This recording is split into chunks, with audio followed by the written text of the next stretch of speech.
So I recently reviewed Rainfrog. This is part of the AI week on AppSumo, and it's really for fashion designs. But I needed to create a thumbnail the other day for an Amazon video. I needed to replace the terrible image I had. And I realized that this could actually be a brilliant thumbnail design tool. And I was right. So if you didn't catch my review of Rainmaker, this is done via nodes. So we have a text, product, environment, and character element. These are parts of prompts, basically. You don't have to type things out. It will look at these.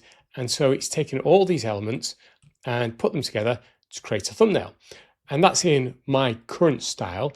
But what if I wanted to do something else? Well, let's mix things up a bit. And so for this example, we'll use DJI Pocket 4. I'm uploading it. We've got my product, we've got the environment, we've got the character. Then you'll have to come up with the style of prompt, and I've put in various things that I want it to say.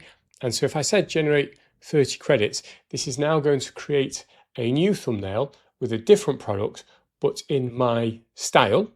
And so after a few moments, I've got this new thumbnail and it's combined everything that I like. Great. I can download that, use it on a video.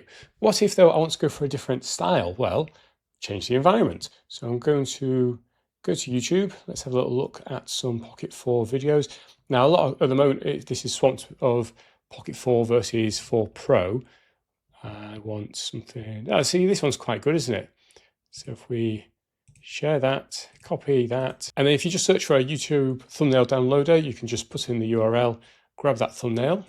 So I've got my new environment, I've got the same product, I've got the same character, but I'm going to need to update the prompts because my original prompt talks about the backgrounds needing to be dark and all that kind of stuff. To get a prompt, the best way I found is go to something like ChatGPT, upload your example and ask it to generate an AI image generation prompt to create a similar thumbnail.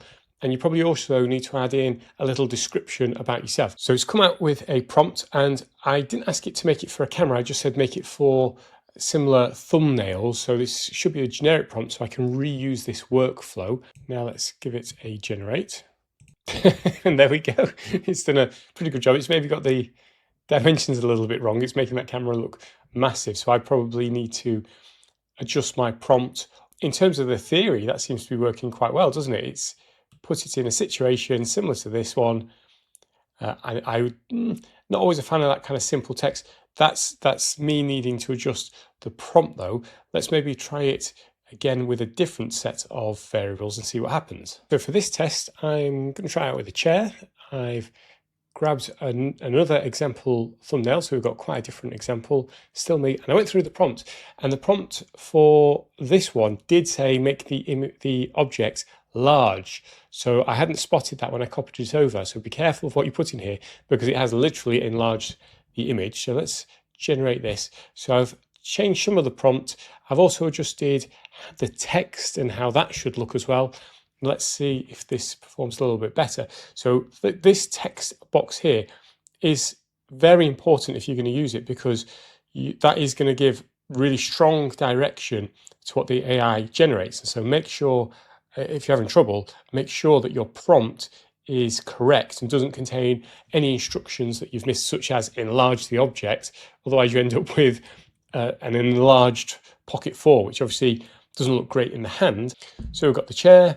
Now, I think I would adjust this again and maybe tell it to add an outline, maybe put me in a high contrast top so it's not black on black, but it is doing what I requested.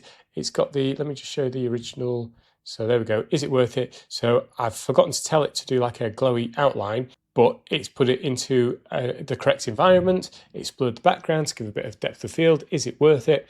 I could easily use this on an Amazon video. So I submit videos to Amazon's online video platform. If it gets published on the page, people click on it, they see my real hands-on review. I don't AI generate that.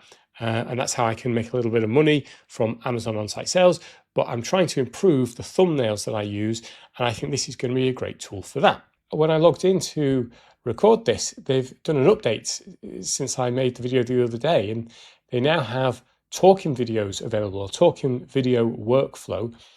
So as I mentioned at the start, if you've not seen my other video, go check it out. It explains it a bit better, but you have all these different nodes. And so if we just scroll in, they've got the character, the 2 products. It generates the full body of the person in the product.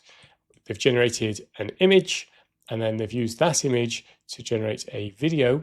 And you can see there's a prompt down here, and that explains, right, get close to the camera and say this phrase. Are you still using prompts? This guy is still using prompts.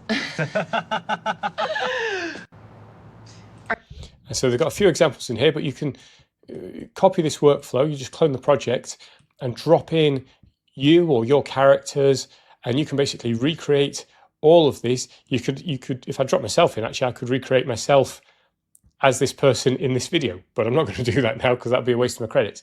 But if you want to check out all the deal details, it's currently on offer thanks to the AI Week on AppSumo. I'll put an affiliate link down below.